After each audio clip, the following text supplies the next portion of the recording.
আসলে দেখেন বেগম খালেদা জিয়া তো একজন সাধারণ মহিলা নন। তারেক জিয়া সাহেব একজন সাধারণ মানুষ না আমার মতো। বেগম জিয়া 2বারের প্রধানমন্ত্রী বা 3বারের প্রধানমন্ত্রী। জিয়াউর রহমান সাহেব ছিলেন এই দেশের শাসক, প্রেসিডেন্ট, এবং এই দুইজনের সন্তান আবার তারেক রহমান সাহেব। বাংলাদেশে তারেক রহমান সাহেবের মতো একটা ভাগ্যবান লোক কমই আছে, যার বাবা ছিলেন প্রেসিডেন্ট আর মা ছিলেন প্রধানমন্ত্রী। এরকম পরিচয় সেকেন্ড কারো ব্যক্তির না। এখন যেহেতু উনি সাধারণ একজন মহিলা নন, পরিচয় তো দিলামই, সুতরাং তার উপস্থিতি এবং অনুপস্থিতি দুইটাই দুইটা বার্তা থাকবে। যেমন ধরেন, ওনার উপস্থিতি আজকে পর্যন্ত আমার কাছে ব্যক্তিগতভাবে মনে হয় যে সিম্বল অফ ইউনিটি বলতে পারেন। যদি আপনি বিএনপির ভিতরের আভ্যন্তরীণ ধরেন, সিম্বল অফ ইউনিটি, এটা কি কেন্দ্রবিন্দু। আপনি দেখবেন যে একটা ফ্যামিলির এক ছেলে সচিব, এক ছেলে আর্মি অফিসার, এক ছেলে ব্যবসা করে, একজন এক এক জায়গায় থাকে, কিন্তু ঘরে এক মুরব্বী আছে, তাকে কেন্দ্র করে ঈদে, কোরবানিতে একত্র হয়। জি। যখন ওই মুরব্বীটা থাকে না, আপনি নিশ্চিত, আমরা জানি বাস্তবতা, আর ওই একত্র হওয়া হয় না। আবার অনেক ক্রাইসিসের মধ্যে ভাইয়ে ভাইয়ে বিবাদ, সেটা মায়ের কাছে আসলে আর কোনো বিবাদ নাই, মেনে যায়। এই জায়গাটায় খালেদা জিয়ার প্রেজেন্সটা খুব দরকার। কেন বলছি দরকার? কারণ এই যেটা বাস্তব, সেটা এই পার্টিটা, মানে আওয়ামী লীগও যদি ধরেন, এইটাও ধরেন, ইনফ্যাক্ট পারিবারিকভাবেই নেতৃত্ব দেওয়া হয়েছে। খালেদা জিয়া সাহেব, বেগম খালেদা জিয়া একক হাতে চালাইছেন দীর্ঘদিন। তারেক জিয়া সাহেবকে আমি বলবো না, কারণ উনি ডাইরেক্ট সরাসরি নেতৃত্বে এসে ফিজিক্যালি কাজ করেন নাই বললেই চলে। বাট বেগম জিয়া তাই করছেন। ফলে কি হয়েছে, চট করে যদি ওনার অ্যাবসেন্সটা হয়ে যায়, আল্লাহ মাফ করুক, তাহলে কিন্তু যেহেতু ওইভাবে সাজানো নেই, যেমন আমি অন্য দলের সাথে তুলনা করি না, আপনার একটা সিস্টেম থাকে, সেই সিস্টেমটা কিন্তু চট করে একটা ব্রেক পড়বে, ব্রেক পেতে হবে দলটাকে। ওই সময় চট করে একটা ব্রেক পেতে হবে। হয়তো তারা ওভারকাম করবে, সেটা ভিন্ন কথা। এটা হলো তার অনুপস্থিতি। আবার এই অনুপস্থিতিতে আরেকটা বিষয়, ওই যে যদি বেগ পেতে হয়, সেখানে যদি সাথে সাথে এটাকে কিভাবে ইউনাইটেড করে ধরে রাখবে, এটা কিন্তু একটা ফ্যাক্টর। বাট বাস্তবতায় আসেন, কারোর জন্য কিছু আটকে থাকে না। আজকে বেগম জিয়া যদি পৃথিবীতে না থাকেন, আমি যদি না থাকি, উনি যদি না থাকেন, পৃথিবী থেমে থাকবে না। আবার ওনাদের যেহেতু একটা গ্রাউন্ড টানছেন, বেগম খালেদা জিয়া গণতন্ত্রের দাবিদার বা গণতন্ত্রের জন্যই তার লড়াই, সুতরাং সেই যুক্তিতে নির্বাচন পিছনের তো কোনো কারণই নেই। পাশাপাশি যদি আজকে এনসিপির অনেকে বলছে ওনার জন্য নির্বাচনটা পেছানো দরকার, তফসিল পিছানো দরকার, তফসিল পিছানো মানে নির্বাচন পিছানো, তা আমার কাছে সেটা খুব গ্রহণযোগ্য এই কারণে মনে হয় না যে বিএনপি নিজের সিদ্ধান্ত নিবে যে তারা কি করবে। তা আরেকজনে বললে এটা মনে হয়, একটা জিনিস বোঝা যায় যে বিএনপির তারেক জিয়া এবং খালেদা জিয়ার উপরে এনসিপির যে বিষয়টা, মানে একটা আস্থার জায়গা ছিল, সে জায়গাটায় বোধহয় তারা একটা সংকট দেখতেছে, এটা আমার ব্যক্তিগত ধারণা। আর সে কারণে হয়তো তারা এটা বলতে পারে, সেটা নিয়ে আমার কোনো আপত্তিও নাই বা কিন্তু তার কারণে নির্বাচনের তফসিল পিছানোটা, ওটা এদের দাবি করাটা আমার কাছে খুব যৌক্তিক মনে হয় না। এই দাবিটা করলে বিএনপিরই করা উচিত, যদি তারা মনে করে যে উনি অসুস্থ সেই কারণে, সেটা ভিন্ন আসপেক্ট। আমি একটু অ্যাড করি এটার আমির খসরু মাহমুদ চৌধুরী কিন্তু বলেছেন আজকে যে নির্বাচনের সঙ্গে আসলে বেগম জিয়ার অসুস্থতার কোনো সম্পর্ক নেই। কে বলছেন? আমির খসরু মাহমুদ চৌধুরী, বিএনপি স্থায়ী কমিটির সদস্য। না, এখন শুনেন, উনি একজন বড় মাপের নেতা, উনি যদি বলেন সম্পর্ক নাই, নির্বাচনের সাথে তো সম্পর্ক নাই, কিন্তু প্রশ্ন হচ্ছে যে আপনি এই মুহূর্তে যদি মাইনাস হয়ে যায় খালেদা জিয়া, বেগম খালেদা জিয়া, মাইনাস বলতে যে আল্লাহ পাক জারি করে যেটা বলতেছে, বা উনি বেঁচে থাকলেও কিন্তু ইনফ্যাক্ট তার কোনো রোল নাই আপাতত আমরা দেখতেছি। তো সেক্ষেত্রে সংকট হবে না, সেই চ্যালেঞ্জ তারা করলে করতে পারে। কিন্তু আমি সাদামাটা চোখে যদি দেখি, আমি কল্পনা করি বেগম খালেদা জিয়া লন্ডন যদি চলে যান, দেখেন সে যদি ঢাকায় থাকে, তাহলে তারেক রহমান সাহেবের আশাটা যতক্ষণ আমি ভরসা করতে পারবো, উনি যদি লন্ডন চলে যান, আমি কিন্তু ওই ভরসা করতে পারবো না। কেন পারবো না? উনি তো ওনার অসুস্থ মাকে নিয়ে যাচ্ছেন, তো অসুস্থ মাকে লন্ডনে রেখে কি চলে আসবেন? সুতরাং উনি যদি চিকিৎসার নামে লন্ডনে চলে যান, তাহলে আমি মোটামুটি নিশ্চিত করে বলতে পারি তারেক জিয়া সাহেব আসার সম্ভাবনা একেবারেই কম। আর সেক্ষেত্রে তখন কিন্তু এই দলটার নেতৃত্ব, who will bell the cat, একটা লিডারশিপ লাগবে। এখন সেই লিডারশিপ যদি তাদের ভিতরে হয়ে থাকে যে আমরা একে মেনে নেব, ওকে মেনে, দ্যাট ইজ অ্যানাদার ইস্যু। আমি আপনার প্রশ্নের পরিপ্রেক্ষিতে বসলাম। আমি যদি একটু অ্যাড করি এর সাথে, যে 2018 সালে যখন বেগম জিয়াকে কারাগারে নেওয়া হয়, এরপর থেকে কিন্তু তারেক রহমানই লন্ডন থেকেই তিনি দলকে হাল ধরেছিলেন এবং দলে কিন্তু নেতৃত্ব শূন্য হয়ে পড়েছিল। 2 বছর কিন্তু বেশি সময় তিনি জেল খেটেছেন, এক প্রকার বলা যায় তিনি কারাবন্দী ছিলেন 6 বছরের বেশি সময়। বেগম জিয়া, তারেক রহমান লন্ডনের থেকেই তো দলটাকে গুছিয়ে আনছে, দল তো এখনো পর্যন্ত জীবিত আছে, সেই দলটাই তো এখন বাংলাদেশে অনেকটা বলা যায় প্রথম রাজনৈতিক দল হিসেবে সেটা নিয়ে আমার কোনো ডিভিশন নেই। আপনি যেটা বলছেন যদি বেগম জিয়া চলে গেলে দলের নেতৃত্ব বা হাল ধরবে কে বা কি জায়গা তৈরি হবে, কারণ কি তখন তার অনেক বেশি মনোযোগী হতে হবে, মাকে নিয়ে অনেক বেশি মনোযোগী হতে হবে। কারণ আমরা মুখে যাই বলি না কেন, মা ছেলের যে সম্পর্কটা ওটা খুব টাচি ইস্যু। কারণ সে ওইখানে বৈশাখের দীর্ঘদিন দেখছে, এখানে বসে খালেদা জিয়া যখন জেলখানায় চলে গেল তখন কি আন্দোলন তার জন্য হয়েছে ওটা সে দেখেছে। খালেদা জিয়াকে যখন মইনুল হোসেন রোড থেকে বের করে দেওয়া হয়েছে তখন কি করা হয়েছে দল থেকে সেটাও তারা দেখেছেন। সব কিছু মিলে যদি আমি বলি, জিয়াউর রহমান সাহেবের খেতাব নিয়ে যখন টান দিতে চাইছিল তখন কি হয়েছে এগুলো আমরা দেখছি, তারাও দেখেছেন। সেই হিসাবে আমি বলছি।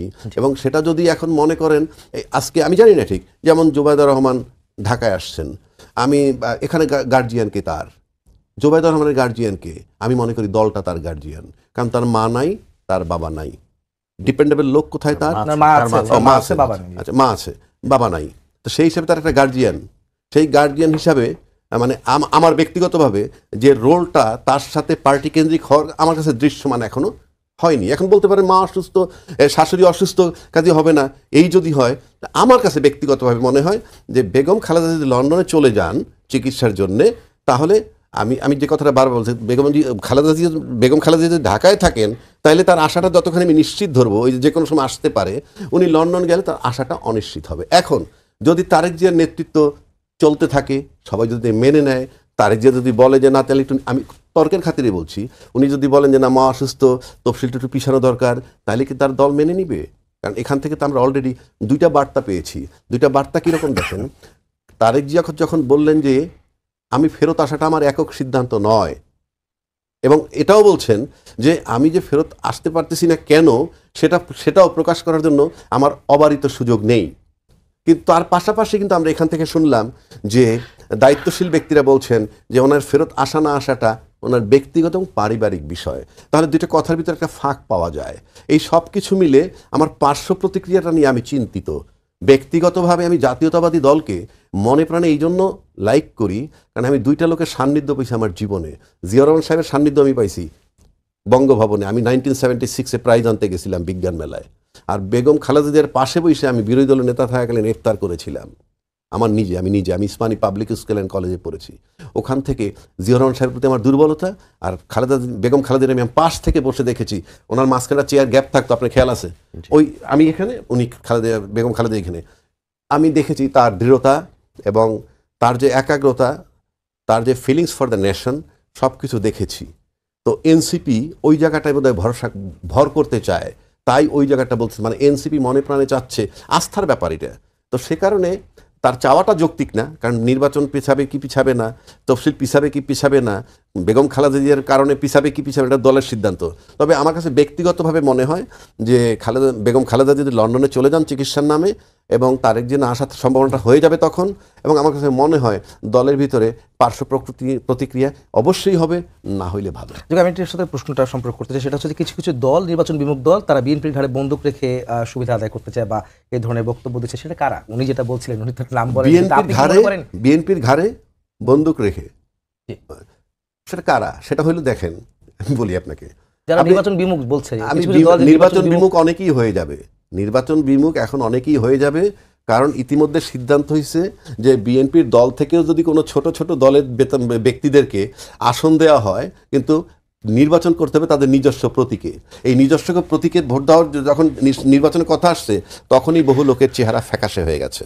এবং অল্প সময় এটাও শুনতে পারেন নির্বাচনের পিছনের দাবি তারাও যে তুলবে না, আমি জানি না ঠিক, এটা আমি এই জন্য আমি সাধারণত এই ধরনের কথা বলি না। কারণ হচ্ছে কি, বিএনপি একমাত্র বড় দল এখন, মানে নির্বাচন করলে বিএনপির বিজয় মোটামুটি নিশ্চিত। তারপরে নির্বাচন দিতে হবে জন্য অত বড় চ্যালেঞ্জ আমি করি না, বাট আমার তো দেখা আছে, সেখানে তাদের বিজয় মোটামুটি নিশ্চিত। আর বিএনপির ঘাড়ে বন্দুক রেখে যারা বিএনপির প্রতীক নিয়ে নির্বাচন করার সুযোগটা পাইতো, এর আগে পেয়েছিল যারা, আজকে সেই সুযোগটা নাই। সুতরাং আপনি আলটিমেটলি আপনি যখনই গিয়ে বলবেন, ওইটা বলবেন যে আমার বিএনপি সমর্থিত, তারে ভোট দেওয়া, গিয়ে যখন দেখবে তার মার্কা কলম, ওগুলা পিপল উইল ফরগেট ইট। ওই কাজেই তাদের এখন চেহারা। কারণ হলো আমি বলি, গত 8 মাস যে সংস্কার এবং ঐক্যমত্যের কমিশন হয়েছিল, সেখানে যে সমস্ত দল গিয়া ওখানে কথা বলেছে, তারা কিন্তু নির্বাচনের পর তারেক রহমান সাহেব তো দূরের কথা, ওই হেলাল উদ্দিন সাহেব এমপি হইলেও ওই কিনার দিয়েও যেতে পারবে না। বাট সংস্কার এবং ঐক্যমত্যের নামে তারা যে হারে গিয়ে ওখানে বসছে এবং কথাবার্তায় মনে হচ্ছে তারাই দেশটা চালায়, কিন্তু এখন হয়ে গেল যখন প্রতীকটা পাচ্ছে না, তখনই তারা এখন নিরাশ হয়ে যাচ্ছে। সুতরাং সময়ের ব্যবধানে, এবং এদেরকে কেন দল নিত সবসময়, কারণ এরা ওপিনিয়ন দিলে আর কিছু না হোক ডিস্টার্বিং ওপিনিয়ন তারা দিতে পারে, এবং এরা কিন্তু বিএনপির প্রতীক নিয়ে নির্বাচন করতে রাজি আছে, কিন্তু যদি তাদেরকে বলেন যে বিএনপিতে যোগ দাও, তাইলে রাজি নাই। কেন রাজি নাই? এই বড় দলের মধ্যে যদি ছোট দল ঢুকে যায়, তারা ম্লান হয়ে যাবে। সে কারণে বাইরে থেকে সবসময় ওই বড় দল একটা সুবিধা নিতে চায়, অতীতেও নিছে। এবার দুর্ভাগ্য যে ইলেকশন কমিশনটা কঠিন সিদ্ধান্ত নিয়ে নিছে যে রাজ্জাকি সাহেব বিএনপি যদি সাপোর্ট নিয়েও দাঁড়ায়, প্রতীক হইল তার নিজের প্রতীক। তো এটা একটা বেকায়দা হয়েছে, সুতরাং একটু ডিস্টার্ব তো হয়েছি। ওইটা হেলালুদ্দিন সাহেব, আমি জানি না উনি কোন দিন ইঙ্গিত করছে, আশা করি ওইটি ইঙ্গিত করছে। যাই তৈরি থাকেন, শুনেন, তৈরি থাকেন, আপনাদের সমালোচনা শুরু হচ্ছে অচিরেই। আপনার এই সমালোচনা সামাল দিবেন কিভাবে? হ্যাঁ, সমালোচনা শুরু হচ্ছে বলছে, সমালোচনা চলবে। এবং আপনি যখন নিজেকে পাবলিক ডোমেইনে প্রেজেন্ট করবেন, মানে একটা হলো আমি রাজনীতির বাইরে আমি নিজেকে পাবলিক ডোমেইনে আমি প্রেজেন্ট করি নাই, তাহলে আমার রাইট টু প্রাইভেসি আছে যে আমার ব্যক্তিগত বিষয় নিয়ে বা আমার কর্মকাণ্ড নিয়ে কেউ কথা বলতে পারবে না। বাট যারাই আমরা আজকে ধরেন টক শোতে উনি বসেছেন, আমি বসেছি, তার মানে আমরা আমাদেরকে পাবলিক ডোমেইনে নিয়ে এসেছি, তাহলে আমাদের আলোচনা সমালোচনা হবে। এটা নিয়ে খুব সেন্সিটিভ না হওয়াটাই ভালো, বরঞ্চ গঠনমূলক যদি কোনো সমালোচনা পাওয়া যায়, ওটা নিজেকে কারেক্ট করার একটা সুযোগ থাকে। আমি কয়েকটা জিনিস একটু ক্ল্যারিফাই করি। আচ্ছা আচ্ছা, ঠিক আছে, বেশিক্ষণ লাগবে না, অল্প কিছুক্ষণ বলি। যখন আমি বলেছি না না না না, আমি কারো বিরুদ্ধে কোনো সময় কথা বলি না, আমি আমি বলি, আমি I am never a person who goes against anyone. আমি আমার ভিউটা একটু বলি। আমি যে বলেছি কিছু কিছু পার্টি যারা আমাদের ঘাড়ে ভর করে নির্বাচন পিছাতে চাচ্ছে, দেখেন বিএনপি বলে নাই তফসিল পিছানোর জন্য, কিন্তু একটি দল বলছে আমাদের অজুহাত দিয়ে যে বিএনপি চেয়ারপারসন অসুস্থ, নির্বাচন পিছিয়ে দেন। আমি এগুলো বলছি। আমাদের সাথে যারা শরিক দল আছে, অনেক প্রক্রিয়া আছে, উনি অনেক বিজ্ঞ আইনজীবী।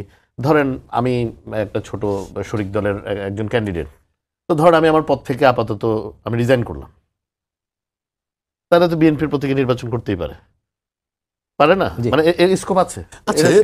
বিএনপিতে যোগ দিয়ে না, যোগ দিতে হবে না। আমি বিএনপিতে তো যোগ না দিলেও যদি অন্য কোনো পার্টি না হয়, আমার পার্টি তো আমার পার্টির মেম্বারের বাইরে অনেককে নমিনেশন দিয়েছে, আমার দলের কোনো পদে নেই এরকম অনেক ব্যক্তি বিএনপি থেকে নমিনেশন পেয়েছে। এটা করা যায়।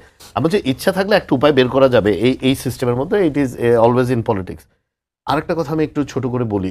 2018 সালের 8ই ফেব্রুয়ারি আমাদের নেত্রী, দেশনেত্রী বেগম খালেদার বিরুদ্ধে একটি মিথ্যা রায়, একদম মিথ্যা, এটা তো প্রমাণিত হয়েছে, রায় দিয়ে ওনাকে কারাগারে প্রেরণ করা দেওয়া হয়েছে। পরেতে যেটা উনি খালাস পেলেন, আইনের মাধ্যমে, কোর্টের মাধ্যমে পেলেন। তখন থেকে আজকের দিন পর্যন্ত, ইনক্লুডিং অগাস্ট রেভলিউশন বা আপরাইজিং যেটা আমরা বলি, আমাদের দলকে ঐক্যবদ্ধ রেখেছেন এবং পরিচালিত করেছেন এক নেতা, সেটা হচ্ছে শুধুমাত্র তারেক রহমান সাহেব।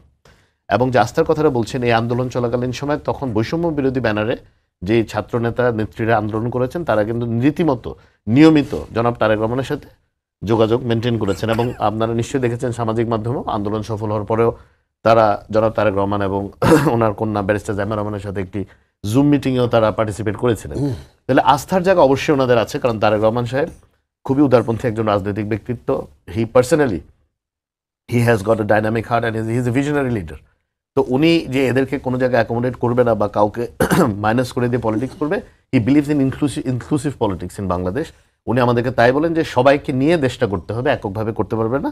তো আমার মনে হয় না আস্থাহীনতার কোনো বিষয় আছে বা আমাদের পার্টির মধ্যে নেতৃত্ব কে দিবে বা এটা কি আনডিসাইডেড, কিন্তু it is very much decided and every rank and file of our party, আমাদের পার্টির যে কোনো স্তরের নেতা, স্ট্যান্ডিং কমিটি থেকে নিয়ে একেবারে আমাদের ওয়ার্ডের নেতা পর্যন্ত, তারেক রহমানের যে কোনো নির্দেশনা এক বাক্যেই মানবেন।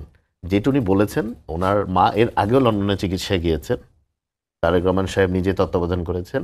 বিশেষ করে ওনার সহধর্মিণী, যিনি নিজেও একটা অত্যন্ত, she is a very renowned cardiologist এবং one of the most brilliant students. উনি তো খুব অনেক ভালো রেজাল্ট করেছিলেন যখন ইউকেতে গেছেন, তখনও উনি কিন্তু এটা মোটামুটি সুপারভাইজ করছেন। তো ওই যে ব্রিজ হসপিটাল নাকি জানো না, হ্যাঁ ওখানে, যাই হোক, উনি ইয়ে থেকে ইম্পিরিয়াল থেকে উনি ডিগ্রি পেয়েছিলেন। তো আমার কথা হচ্ছে উনি কিন্তু এটা তদারকি করছেন। তো ম্যাডাম আমাদের দেশনেত্রী বেগম খালেদা জিয়া যদি কোনো কারণে চিকিৎসার জন্য লন্ডন যায়ও, এটা তারেক রহমান সাহেব দেশে আসার জন্য কোনো প্রতিবন্ধকতা না, বিকজ ওনার দুই পুত্রবধূ, একজন ডক্টর জুবেদা রহমান আছেন, শামিনুর রহমানও আছেন, ওনার নাতনিও আছেন, ব্যারিস্টার জামিয়া রহমান আছেন, জাফির রহমান আছেন, ওনার ফ্যামিলি মেম্বার ওখানে আছে যারা ওনাকে টেক কেয়ার করতে পারবে এবং ওনার চিকিৎসাটা তত্ত্বাবধান করতে পারবে।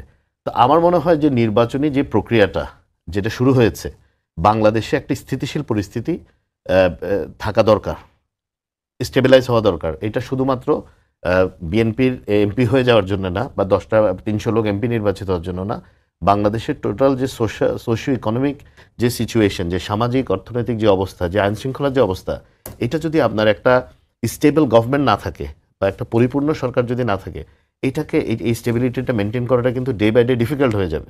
আপনি দেখবেন বিভিন্ন জায়গায় স্পোরাডিক কিছু কিছু ইনসিডেন্ট হচ্ছে যেগুলো আসলে ললেসনেসের মধ্যে ব্যাপার। পুলিশ নিষ্ক্রিয়, পুলিশের জায়গায় দাঁড়িয়ে আছে, কিছু হলে আর্মির মুভ করতে হচ্ছে বা আর্মি গিয়ে অপারেশন করতে হচ্ছে, কোনো অস্ত্র উদ্ধারে গেলে পুলিশ যেতে চাচ্ছে না। কেন? বিকজ এখন ওরা বুঝছে না যে ওদের যে কর্মকাণ্ডগুলো হবে এটার প্রোটেকশনটা কে দিবে। আমার মনে হয় যে নির্বাচনের যে বিষয়টা আছে, নির্বাচন কমিশনের সাথে বলেন, চিফ অ্যাডভাইজারের সাথে বলেন, ওনাদের যেভাবে কথা হয়েছে রাজনৈতিক দলগুলোর, আমার মনে হয় যে ওনারা সেই পথে হাঁটলেই বাংলাদেশের জন্য ভালো হবে, বাংলাদেশের ভবিষ্যতের জন্য ভালো হবে বলে এটা আমি আমার পার্সোনাল। আমার যে প্রশ্নটা ছিল সেটা হচ্ছে যে আপনি অনেকটাই বলেছেন, তারপরে আমি পড়তে চাই সেটা হচ্ছে যে বেগমজির অসুস্থতা, মানে বেগমজির অসুস্থতায় আপনারা কি নির্বাচনের রেস থেকে কি পিছিয়ে গেছেন কিনা? যদিও আপনারা দেখেছি গত পরশুদিন বা সেদিন বিএনপি মহাসচিব তিনি কিন্তু বাকি যে আসনগুলি ছিল সেই আসনে কিন্তু প্রায় 35টি আসনে, 36টা আসনে নাম ঘোষণা করেছে, যেগুলিতে বাকি ছিল প্রায় 63টা আসনের মধ্যে 36টিতে দিয়েছে।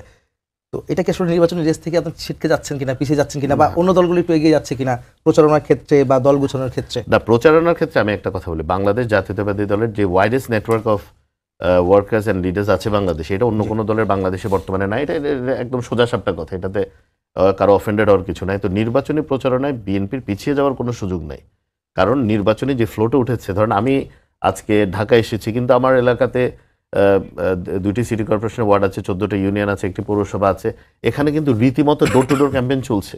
তো নির্বাচনী হাওয়া কিন্তু already it's very strongly flowing throughout the country. এখানে পিছিয়ে যাওয়ার কোনো সুযোগ নাই, বরঞ্চ যে ফ্লোটা আছে, যে একটা আনন্দঘন পরিবেশে আসলে হচ্ছে জিনিসটা, যেটা বাস্তবতা হচ্ছে একটা অনেক দিন পরে মানুষের একটা ভোট দেওয়ার স্কোপ হয়েছে। আপনি যদি সোশ্যাল মিডিয়া ফলো করেন, আপনি দেখবেন আমার সংসদীয় আসন হচ্ছে চট্টগ্রাম 5, তো আমাদের একটা পেজ আছে, আপনি যদি ভিডিওগুলো দেখেন, মানুষের স্পন্টিনিটিটা দেখেন, যে মানুষের রিয়াকশনটা কি, তাহলে বুঝবেন বিএনপি প্রচারণায় কিন্তু অনেক এগিয়ে আছে অন্যান্য যে কোনো দলের থেকে। কারণ আমাদের তো স্ট্রাকচারটা অনেক স্ট্রং, আমাদের শুধু অনেক দেখা যাবে জেলা কমিটি না, আমাদের জেলা, উপজেলা, ইউনিয়ন, ওয়ার্ড, গ্রাম কমিটি পর্যন্ত আছে, সব অঙ্গ সহযোগী সংগঠন। জি, আমি স্পষ্ট বিষয়টা, আমি একটা প্রশ্ন রাখতে চাই আপনার কাছে, সেটা হচ্ছে যে জুবাইদুর রহমানের দেশে ফেরা, এটা কিন্তু মানুষের মধ্যে বেশ আলোড়ন সৃষ্টি করেছে, আগ্রহের জায়গা তৈরি হয়েছে। পুত্রবধূ, কিন্তু পুত্র আসতে পারেনি, তার পুত্রবধূ এসেছেন দেশে। তিনি কি রাজনীতিতে অংশ নিচ্ছেন, রাজনীতিতে সক্রিয় হবেন বা রাজনীতি করবেন কিনা, বিএনপির হাল ধরবেন কিনা, এক্ষেত্রে একটা প্রশ্ন কিন্তু সাধারণ মানুষের মধ্যে রয়েছে। আপনি কি একটু জানাবেন আমাদের? এটা দুইটা অ্যাসপেক্ট আছে, আমি বলি রাজনীতিতে অংশগ্রহণ করবেন কি করবেন না, এটা ওনার একান্ত ব্যক্তিগত বিষয়, ওনার পারিবারিক বিষয়। উনি একজন ফিজিশিয়ান কিন্তু বাই প্রফেশন, উনি একজন কার্ডিওলজিস্ট। উনি লন্ডন থেকেই এই টিমগুলো অ্যারেঞ্জ করে তারপর কিন্তু উনি বাংলাদেশে এসছেন। উনি এসছেন এবং উনি আপনি দেখবেন খুবই অনাড়ম্বরভাবে এসছেন, মানে আমাদের সবাইকে মানা করা হচ্ছে কেউ যাবে না, যাতে মানুষের জনদুর্ভোগ না হয়। এবার আমি একটা হাইপোথেটিক্যাল কথা বলি, ধরেন জনাব তারেক রহমান সাহেব আসার সিদ্ধান্ত নিলেন, উনি ওনার মা অসুস্থ, উনি দেখতে আসবেন, যেটা একটা ইমোশন কাজ করে। আপনার কি মনে হয় না যে 7 দিন 8 দিন ধরে এই ঢাকা শহর সহ আশেপাশের এলাকাতে কলাপস থাকতো? ম্যাডামের চিকিৎসা তো দূরের কথা, অন্যান্য সকল চিকিৎসা সুবিধা তো বন্ধ হয়ে যেত, কারণ আপনি মানুষকে থামাতে পারবেন না। আমি যদি বলি তোমরা কেউ আসবে না, কেউ শুনবে না তো এই কথা, বিকজ এতদিন পরে তারা তাদের নেতা আসবে, তাদেরকে একবার দেখতে চাইবে। তো দেখেন, লৌকিকতায় কোনো সময় জনাব তারেক রহমান বা তার পরিবার বিশ্বাস করে না। Doctor Zubaida Rahman as a cardiology, she is coordinating the whole medical team, this is why she is here. এটা উনি ওনার শাশুড়ির বা আমাদের জনাব তারেক রহমান সাহেবের মায়ের সুচিকিৎসা যেন নিশ্চিত করা যায়, প্রপারলি যেন কোঅর্ডিনেট করা যায়, উনি এসছেন। সাথে সাথে ওনার ছোট ছেলের বউ ওনার সাথে আছেন, আমাদের নেত্রী দেশনেত্রী বেগম খালেদার সাথে আছেন। তো ওনারা এসছেন কিন্তু টু কিওর হার, যে সর্বোচ্চ চেষ্টা করছেন যেন ওনাকে সুস্থ করে তোলা যায়। এখন রাজনীতি করবেন কি করবেন না, এটা তো একান্ত ব্যক্তিগত বিষয় বা ওনাদের পারিবারিক বিষয়। তবে এসছেন কিন্তু শুধুমাত্র যে ওই মেডিকেল টিম ইউকে থেকে এসছে, মেডিকেল টিম আমেরিকা থেকে এসছে, তারপরে ব্রিজ হসপিটাল থেকে কনসালটেন্ট বারবার করেছে, চায়না থেকে এসছে, এই সবগুলো টিমকে আমাদের দেশি টিমের সাথে কোঅর্ডিনেট করে যারা ইউকেতে চিকিৎসা করেছিলেন ওখান থেকে ডাক্তার এসছে। তো এই কোঅর্ডিনেশনটা তো আমাদের পক্ষে বা মহাসচিব সাহেবের পক্ষে করা তো এই কোঅর্ডিনেশনটা করাটা তো সম্ভব জি, না। জি। উনি ওই জন্য এসছেন, এটা আমি মনে করি। জি, আমি একটু রাজনীতি ফিরতে চাই। রাজাক ভাই একটু আমাকে বলবেন, সেটা হচ্ছে যে আজকে বিভাগীয় সমাবেশ শেষ করলো জামাত নেতৃত্বাধীন যে 8 দলীয় জোট, ইসলামিক দল যে জোটটা হয়েছে 5 দফা দাবিতে। আপনি কি মনে করেন যে নির্বাচনের তফসিল যখন ঘোষণা হতে যাচ্ছে দ্বিতীয় সপ্তাহের 5 মধ্যে, দফা দাবিটা একটু বললেন সাথে। আচ্ছা, সেটা হচ্ছে জুলাই জাতীয় সনদ বাস্তবায়নের লক্ষ্যে যে সাংবিধানিক আদেশ জারি ও উক্ত আদেশের উপর আগামী নভেম্বর মাসের মধ্যে গণভোট আয়োজন করা, জাতীয় নির্বাচনের উভয় কক্ষে মানে উচ্চকক্ষ নিম্নকক্ষ 2 কক্ষে তারা পিয়ার চাচ্ছে, লেভেল প্লেইং ফিল্ড, তারপর হচ্ছে দুর্নীতির বিচার দৃশ্যমান করা, ফ্যাসিস্ট সরকারের জুলুম নির্যাতন সবকিছু। বিচারটা একটা দেখেছি আমরা যে আওয়ামী লীগের শেখ হাসিনার তো বিচার একটা কারাদণ্ড হয়েছে, তার একটা মৃত্যুদণ্ড হয়েছে, এবং স্বৈরাচারের দোষর জাতীয় পার্টি 14 দলের কার্যক্রম নিষিদ্ধ করা।